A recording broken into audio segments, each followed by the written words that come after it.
1741년 겨울 어두운 런던 거리 한 모퉁이에 지친 다리를 끌며 흐느적 걷는 한 초췌한 노인이 있었다. 꾸부정하게 허리 굽은 모습의 그는 이따금씩 터져 나오는 심한 기침 때문에 한동안 걸음을 멈추곤 했다. 게오르그 프레드릭 핸델. 그가 저녁 산책 중이었다. 겉으로 보기에는 허름한 차림새에 초라하고 지쳐 보였지만 그의 마음속은 마치 용광로 속처럼 부글부글 끓어오르고 있었다. 그의 마음에는 지난날 누렸던 그 영광스러운 기억들과 현재의 심연처럼 깊은 절망감이 어우러져 싸움을 벌이고 있는 전쟁터였다. 지난 40여 년 동안 그는 영국과 유럽 일대에서 걸쳐 하늘을 찌르는 명성을 누려온 대작곡가였다. 새로운 곡이 발표될 때마다 모든 사람들이 그에게 갈채를 아끼지 않았다. 왕실에서도 그에게 온갖 명예를 안겨주었다. 그랬던 그가 지금은 어떤가? 마치 보잘것없는 길거리의 돌멩이처럼 그들 모두에게서 버려진 신세가 되고 만 것이다. 지금은 그날의 끼니를 걱정해야 할 정도의 빈궁 속에 빠져버리게 된 것이다. 게다가 4년 전에는 뇌출혈이 생겨 오른쪽 반신이 마비되었다. 걷기는커녕 영감이 떠오를 때도 손을 움직여 음표 하나 그릴 수 없었다. 의사들은 도저히 회복을 기대할 수 없다고 단정하였다. 그만큼 병세는 절망적인 상태였던 것이다. 핸델은 온천에 매일 1시간씩 몸을 담그고 있으면 차도가 있을 것이라는 말을 듣고 독일의 악스라사펠이라는 온천장에서 목욕을 했다. 한 번에 계속해서 3시간 이상은 온천 물속에 있지 말라는 의사들의 경고가 있었다. 그러나 그는 생에 대한 무서운 욕망으로 의사들의 말을 무시했다. 한 번에 9시간 이상씩 물속에 들어가 있곤 하였다. 그러자 신기하게도 병세가 차도를 보이기 시작했다. 무기력한 근육에 생기가 돌게 되었고 얼마 지나지 않아서는 손과 발을 조금씩 움직일 수 있게 되었다. 그 후 그는 끓어오르는 창작열에 도착되어 연달아 4편의 오페라를 작곡하였다. 사람들은 그에게 다시 갈채를 보내주었다. 그러나 그것은 마치 장마 때 잠시 내리쬐는 햇빛처럼 잠시 반짝이다 구름 속으로 사라져버렸다. 열렬한 그의 후원자 캐롤라인 여왕이 작고한 후에 공연이 점차 줄게 되고 겨울에 혹한이 휘몰아쳐 왔다. 얼음장 같은 극장에 관객은 줄고 공연은 속속 취소되었다. 날이 갈수록 생활고는 더해갔다. 창의력도 의욕도 감퇴될 수밖에 없었다. 그는 점점 지쳐갔다. 60을 바라보는 나이였다. 정신적인 타격은 노쇠를 촉진했고 이제는 더 이상 희망을 갖지 말자고 스스로를 미안해야 할 지경이었다. 그러나 그는 그럴듯한 깊은 절망감에 휩싸여 있으면서도 저녁이면 불편한 몸을 이끌고 산책을 나서곤 했다. 방 안에 가만히 누워있다는 것은 마치 스스로 죽음을 손짓해 부르는 것 같아서 참을 수가 없었던 것이다. 핸델은 계속 인적이 없는 길을 천천히 걸어갔다. 저만치 어둠 속에서 교회의 종탑이 어렴풋이 눈에 들어왔다. 그는 문득 발을 멈췄다. 그 순간 그는 그 자리에서 그대로 주저앉아 통곡이라도 하고 싶은 충동에 사로잡혔다.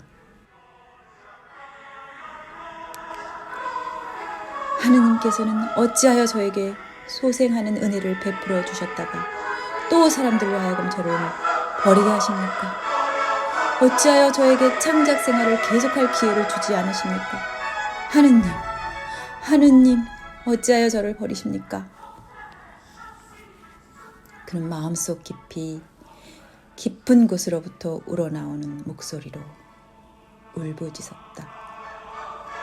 그는 밤이 깊어서야 한없는 슬픔 가운데 초라한 숙소로 돌아왔다. 책상 위에 소포 한 덩어리가 있었다. 그는 좀 이상스럽게 생각하며 그 소포를 풀었다. 내용물은 한 묶음의 오라토리오 가사였다. 시인 찰스 제넨스로부터라는 설명이 들어있었다. 핸델은 그 가사 뭉치를 훑어보면서 투덜거렸다. 웃기는 녀석, 이류 시인인 주제에. 그는 우물감이 앞섰다. 혼잣말로 불평을 터뜨리면서 동봉한 편지를 대충 읽어 내려갔다. 곧 그 가사를 붙여 작곡을 착수해 주기 바란다면서 덧붙여 주께로부터 말씀이 있었다고 쓰여 있었다. 핸델은 다시 분통을 터뜨렸다. 핸델은 사실 그다지 믿음이 두터운 편은 아니었고 성격도 워낙 격렬한 그는 아니 뭐? 그래 뻔뻔스럽게도 죄까진 놈에게 하나님께서 영감을 주셨다고? 아니 그래 나에게 오페라 대본도 아닌 겨우 이 가사 쪼가리를 보내주었어? 참나 원. 심히 불쾌한 마음으로 그 오라토리오의 가사 원고를 뒤적거리다가 핸델은 눈을 휘둥그렇게 떴다. 이상하게 가슴을 찔러오는 대목이 얼핏 눈을 파고들었기 때문이다. 그는 사람들에게 멸시를 당하고 버림을 받았도다. 그는 자기를 불쌍히 여겨줄 사람을 찾았건만 그럴 사람이 아무도 없었다. 그를 위로해줄 사람은 아무데도 없었다. 하느님은 그의 영혼을 지옥에 버려두지 않으셨도다. 그가 너희에게 안식을 주리라. 그로부터 핸델은 글자 하나마다 마치 영혼이 있어 구구절절히 살아 움직이는 듯한 감독으로 이 원고를 다시 한번 찬찬히 읽어 내려갔다. 말 한마디 한마디, 글자 하나하나가 새로운 의미를 가지고 빛나는 것 같았다. 현명한 지도자, 나의 구주가 살아계심을 나는 아노라.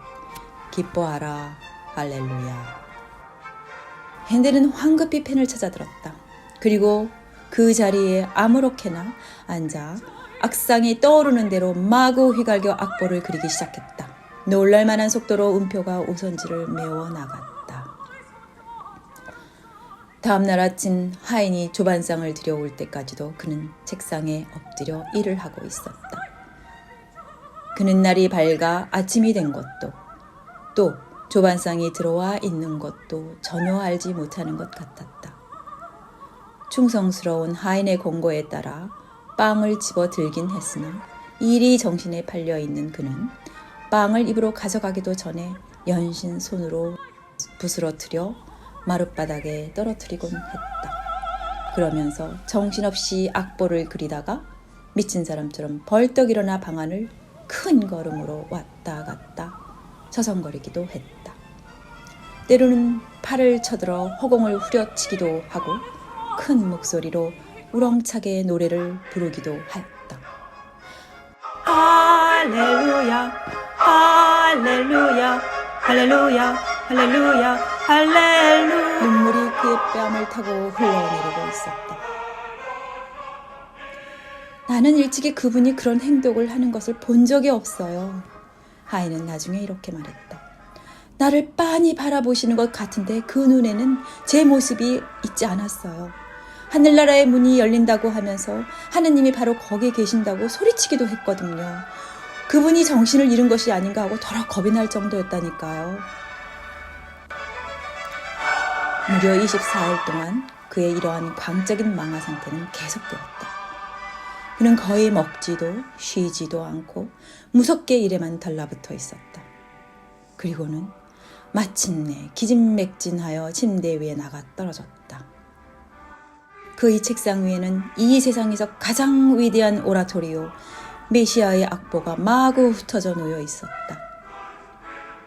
핸델은 혼수 상태에 빠져 계속 14시간을 잤다. 하인이 겁이 나서 의사를 불렀다.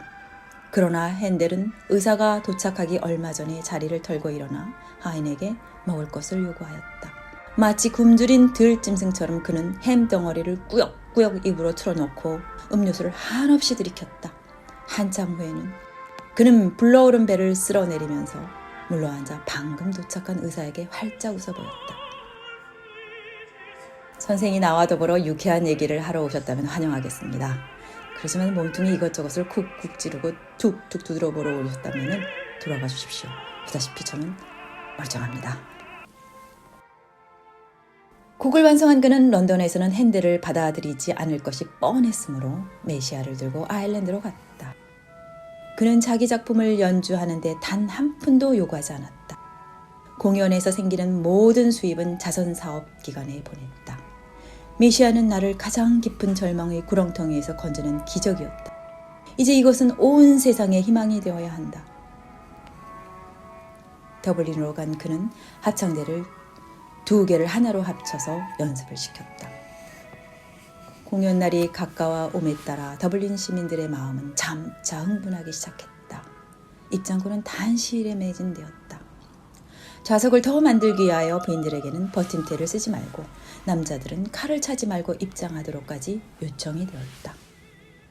1742년 4월 13일 공연 몇 시간 전부터 극장 앞은 인파가 장사진을 쳤다. 공연은 대성공이었다. 더블린에서 공연이 진행되는 동안 하나의 극적인 사건이 발생했다. 할렐루야 합창이 연주될 때 당시 왕이었던 조지 2세는 평소에 핸델을 좋아하지 않던 왕이었지만 할렐루야를 연주하는 동안 자신도 모르게 자리에서 벌떡 일어나자 모든 관중이 그를 따라 기립하여 노래가 끝날 때까지 서 있었다. 그 유명한 사건은 오늘날에도 이 합창이 연주될 때마다 청중이 일어나 듣는 관습을 만들었다. 핸델이 살아있는 동안 이 곡은 해마다 공연되었고 공연 수입은 모두 파운들린 구제병원으로 갔다. 핸델은 앞으로도 이 작품으로 들어오는 수입은 계속 이 병원에 보내라고 유언을 남겼다. 1759년 4월 7일 그의 나이 74세. 그는 메시아가 공연되는 자리에 참석하였다. 그의 곡 나팔 소리가 울리리가 시작되었을 때 그는 심한 현기증을 느끼며 비틀거렸다. 가까이 있던 사람들이 그를 부축하여 집으로 데려갔다. 며칠 뒤에 그는 나는 성금요일 예수의 순환일에 죽고 싶다라고 말했다. 4월 13일 메시아가 초연되던 날, 바로 그날 자신의 소원대로 핸델은 눈을 감았다. 할렐루야는 하나님께 영광을 돌리는 성가입니다. 메시아는 하나님께 영광이 되기 위하여 만든 곡이었으므로 듣는 자들도 하나님께 영광을 돌리고 있습니다. 감사합니다.